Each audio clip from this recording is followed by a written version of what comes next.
Selamat siang Ibu dan teman-teman semua. Salam sehat dan salam sejahtera bagi kita semua. Pada siang hari ini, kami dari kelompok 1 akan mempresentasikan hasil kerja kami dengan materi mengenai komunikasi dalam organisasi dan komunikasi bisnis lintas budaya. Sebelum itu, saya akan memperkenalkan anggota kelompok 1. Yang pertama, Maria Yosiana Dias dengan NIM 202114005. Yang kedua, Francisca Rahmayantikam dengan NIM 202114029. Yang ketiga, Metilda Dwi Putri Landang dengan NIM 202114041. Yang keempat, Erna Melinda Maturbongs dengan NIM 202114046.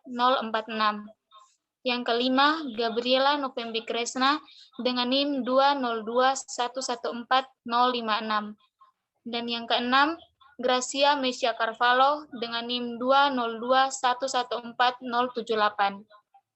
Selanjutnya, saya akan mempersilakan teman Yosi untuk terlebih dahulu mempresentasikan materi.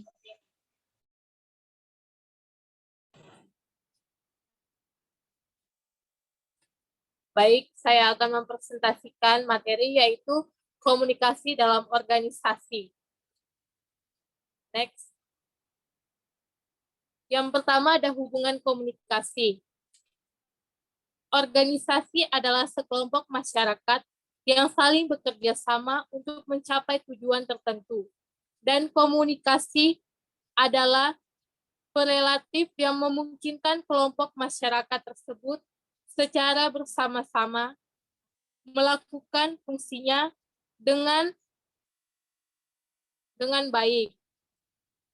1. Peran manajerial. Menurut Hinsberg, terdapat 3 peran manajerial yang dapat diterapkan oleh seorang manajer suatu organisasi, yaitu peran antar pribadi atau interpersonal roles, peran informasional atau informational roles, dan peran keputusan. Kegiatan pertukaran informasi. Berikut ini adalah beberapa kegiatan organisasi yang berkaitan dengan pertukaran informasi. Yang pertama, menetapkan tujuan. Yang kedua, membuat dan melaksanakan keputusan. Yang ketiga, mengukur prestasi kerja. Yang keempat, merekrut dan mengembangkan staf. Yang kelima, pelayanan pelangganan. Yang keenam, negosiasi dan pemasok. Yang ketujuh, membuat produk. Dan yang terakhir, berinteraksi. Lalu ada pola komunikasi. Secara umum, pola komunikasi dapat dibedakan sebagai berikut. Yang pertama ada saluran komunikasi formal. Komunikasi dari atas ke bawah. Jalur komunikasi yang berasal dari atas atau manajer ke bawah atau karyawan merupakan penyampaian pesan yang dapat membentuk perintah, instruksi, maupun prosedur untuk dijalankan para bawahan dengan sebaik-baiknya. Menurut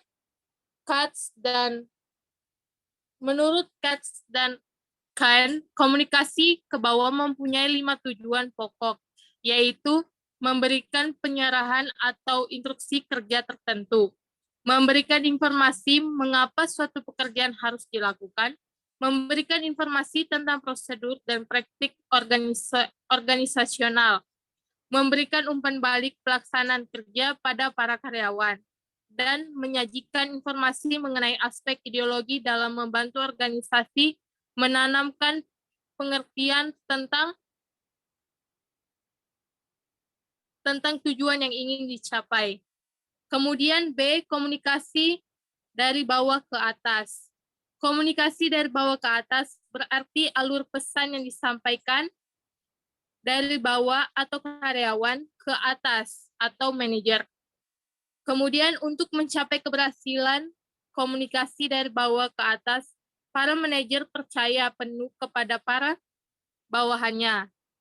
Lalu salah satu kelemahan komunikasi dari bawah ke atas adalah kemungkinan hanya menyampaikan informasi atau laporan yang baik-baik saja, sedangkan informasi yang mempunyai kesan negatif atau tidak disenangi manajer cenderung disimpan dan tidak disampaikan.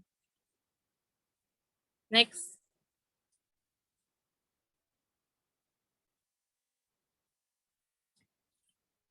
C, ada komunikasi horizontal.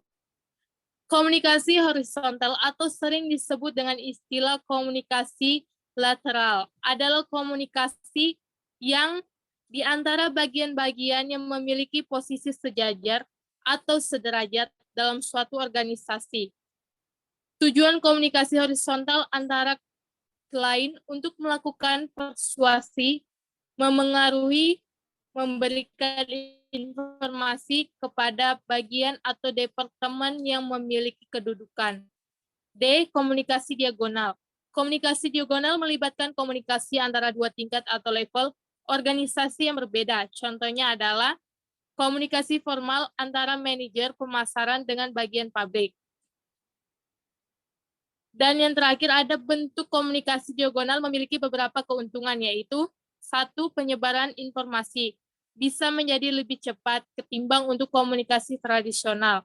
Yang kedua, memungkinkan individu dari berbagai bagian atau departemen untuk membantu menyelesaikan masalah dalam organisasi. Komunikasi diagonal ini juga memiliki kelemahan, yaitu bahwa komunikasi diagonal dapat menganggap jalur komunikasi yang rutin telah berjalan normal. Di samping itu, komunikasi diagonal dalam organisasi besar juga sulit untuk dikendalikan secara efektif. Next. E, ada keterbatasan komunikasi formal. Dilihat dari sudut pandang individual atau perseorangan, komunikasi formal sering membuat frustasi atau menjengkelkan bagi pihak tertentu, khususnya mengenai keterbatasan untuk masuk ke dalam proses pengambilan keputusan. Dalam struktur organisasi yang besar, untuk dapat berkomunikasi dengan manajer, puncak harus terlebih dahulu melalui lapisan manajer yang ada di bawahnya. Artinya, banyak jalur yang harus dilalui untuk dapat berkomunikasi secara langsung dengan manajer puncak. Salah satu caranya adalah dengan mengurangi jumlah tingkatan atau level dalam struktur organisasi. Semakin sedikit kaitan dalam jalur komunikasi, semakin sedikit kemungkinan terjadinya kesalahpahaman. Struktur organisasi yang mendatar atau flat dengan tingkatan organisasi yang lebih sedikit dan lebih banyak rentang kendalinya atau span of control akan dapat membantu mengurangi terjadinya distorsi. Next. Yang berikut, cara mengelola komunikasi. Ada dua cara yang perlu diperhatikan dalam mengelola komunikasi, yaitu bagaimana menangani pesan-pesan yang bersifat rutin dan bagaimana cara menangani krisis ekonomi. Yang pertama, penanganan pesan-pesan rutin. Ada beberapa hal yang perlu diperhatikan seorang manajer dalam hal ini, yaitu dengan mengurangi jumlah pesan, memberikan instruksi yang jelas, mendelegasikan tanggung jawab, serta memberikan pelatihan kepada petugas. Yang kedua, penanganan krisis ekonomi, yaitu menyajikan contoh kasus.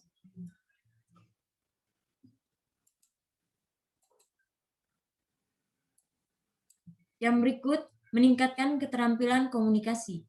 Keterampilan komunikasi adalah suatu keterampilan utama yang perlu dimiliki setiap individu agar dapat membina hubungan yang sehat dengan orang-orang di sekitar, baik di lingkungan kerja maupun lingkungan sosial. Jenis pekerjaan yang memerlukan keterampilan komunikasi. Yang pertama, petugas kontrol lalu lintas pesawat. Yang kedua, dosen, dokter anak, pengacara, reporter. Yang berikut, beberapa keterampilan khusus yang diperlukan dalam komunikasi bisnis adalah yang pertama, membaca, mendengarkan, membuat percakapan yang menarik, melakukan wawancara, berdiskusi dengan kelompok-kelompok kecil, berpidato dan presentasi, menulis surat, memo, dan laporan. Cara terbaik untuk meningkatkan kemampuan berkomunikasi adalah melalui latihan-latihan atau praktik-praktik.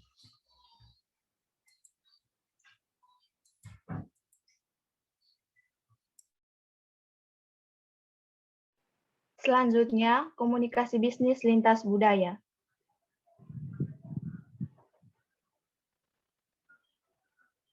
Yang pertama, pengertian komunikasi bisnis lintas budaya. Jadi, komunikasi bisnis lintas budaya adalah komunikasi yang digunakan dalam dunia bisnis, baik komunikasi verbal maupun non-verbal, dengan memperhatikan faktor-faktor budaya di suatu daerah, wilayah, atau negara.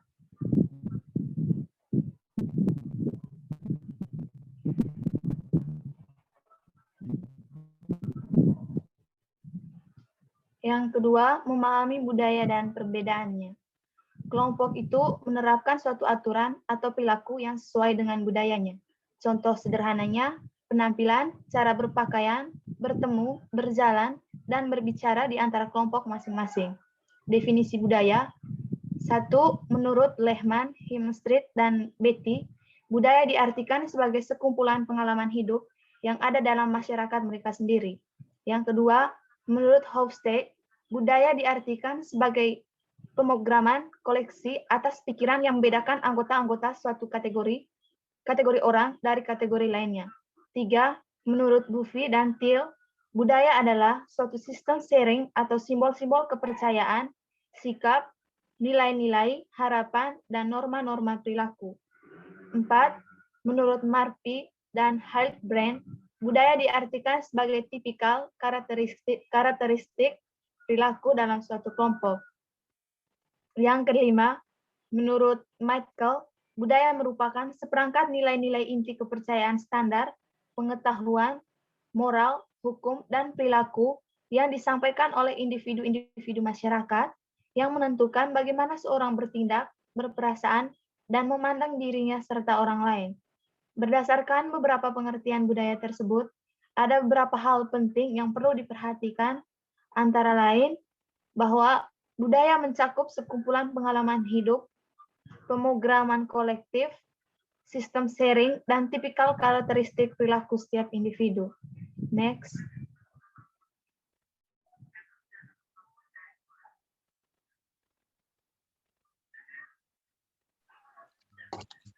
Berikutnya, komponen budaya. Menurut Kateora, budaya memiliki beberapa elemen, yaitu budaya material, lembaga sosial, sistem kepercayaan, estetika, dan bahasa. Budaya material dibedakan ke dalam dua bagian, yaitu teknologi dan ekonomi. Teknologi mencakup teknik atau cara yang digunakan untuk mengubah atau membentuk material menjadi produk yang dapat berguna bagi masyarakat. Ekonomi dalam hal ini dimaksudkan sebagai cara orang menggunakan segala kemampuannya untuk menghasilkan sesuatu yang bermanfaat bagi dirinya maupun orang lain. Yang berikut, organisasi sosial dan pendidikan adalah suatu lembaga yang berkaitan dengan cara seseorang berhubungan dengan orang lain, mengorganisasikan kegiatan mereka untuk dapat hidup secara harmonis dengan yang lain, dan mengajar perilaku yang dapat diterima oleh generasi berikutnya. Berikutnya ada sistem kepercayaan. Sistem kepercayaan atau keyakinan merupakan sesuatu yang dianut oleh masyarakat yang berpengaruh terhadap sistem nilai yang ada di masyarakat tersebut. Berikut ada estetika. Estetika ini berkaitan dengan seni, dongeng, hikayat, musik, drama, dan tari-tarian. Yang terakhir, ada komponen budaya, yaitu bahasa. Bahasa adalah cara yang digunakan seseorang dalam mengungkapkan sesuatu melalui simbol-simbol tertentu kepada orang lain. Next.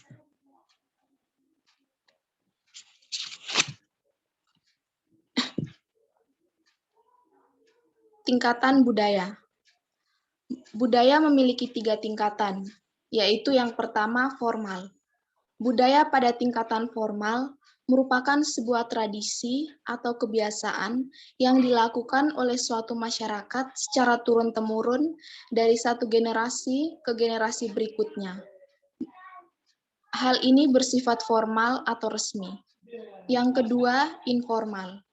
Pada tingkatan ini, budaya lebih banyak diteruskan oleh suatu masyarakat dari generasi ke generasi berikutnya melalui apa yang didengar, dilihat, dipakai, dilakukan tanpa diketahui alasan mengapa hal itu dilakukan.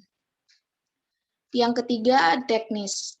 Pada tingkatan ini, bukti-bukti dan aturan-aturan merupakan hal yang paling penting. Selanjutnya, mengenal perbedaan budaya.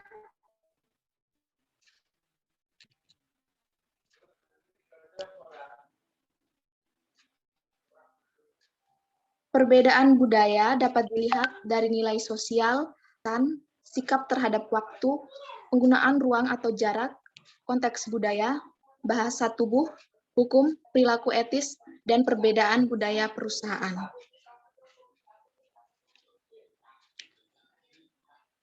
Next.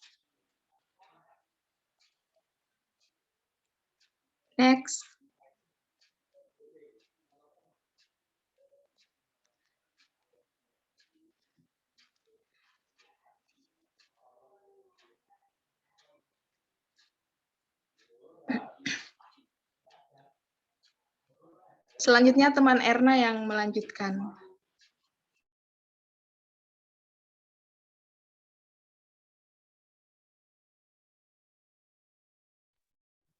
Selanjutnya, komunikasi dengan orang berbudaya asing. Komunikasi antar budaya asing adalah komunikasi yang terjadi di antara orang-orang yang memiliki kebudayaan yang berbeda, seperti ras, teknis, ataupun sosial ekonomi.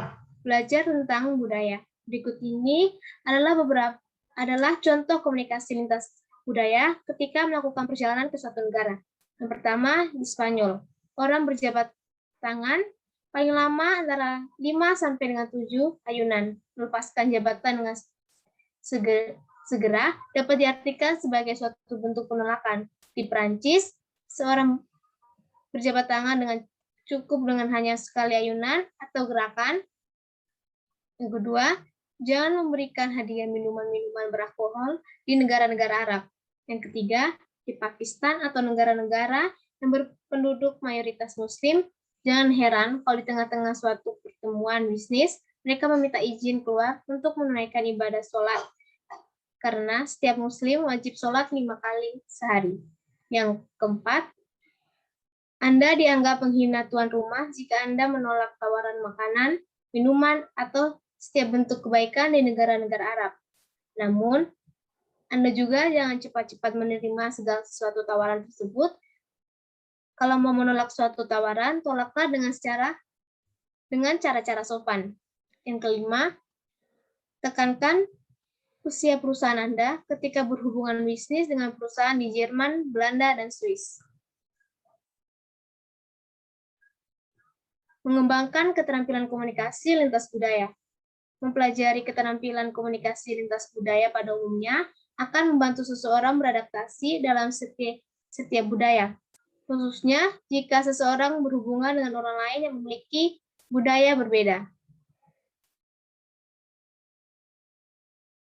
Negosiasi lintas budaya. Orang yang berasal dari budaya yang berbeda seringkali mempunyai pendekatan negosiasi yang juga berbeda. Tingkat toleransi untuk ketidaksetujuan pun bervariasi.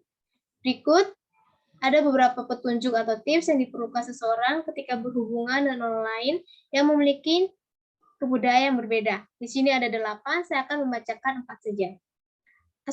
Yang pertama, asumsikan perbedaan sehingga suatu persamaan telah terbukti. Jangan berasumsi bahwa orang lain memiliki pandangan sama sampai benar-benar menjadi kenyataan. Kedua, berani mengambil tanggung jawab saat berkomunikasi. Jangan berasumsi bahwa ini adalah pekerjaan orang lain untuk berkomunikasi dengan orang lain. Yang ketiga, tidak memberi pendapat. Belajar mendengar suatu cerita yang utuh dan terimalah perbedaan dengan tanpa memberikan pendapat atau penilaian tentang mereka. Yang keempat, tunjukkan suatu penghargaan. Belajar bagaimana suatu penghargaan itu dikomunikasikan melalui suatu gerakan isyarat, seperti kontak mata dan sejenisnya dalam berbagai budaya yang berbeda.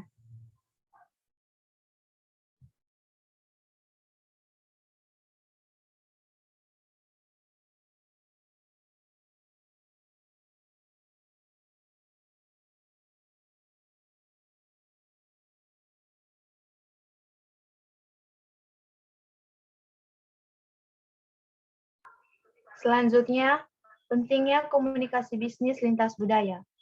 Komunikasi lintas budaya mempunyai peran penting dalam dunia bisnis untuk menyatukan perbedaan di setiap perusahaan. Komunikasi tersebut dapat berguna sebagai kemampuan seseorang dalam perusahaan untuk mengatasi dan menghadapi budaya yang berbeda. Komunikasi lintas budaya juga dapat memberikan pemahaman kepada domestik maupun asing. Ya, kembali ke moderator.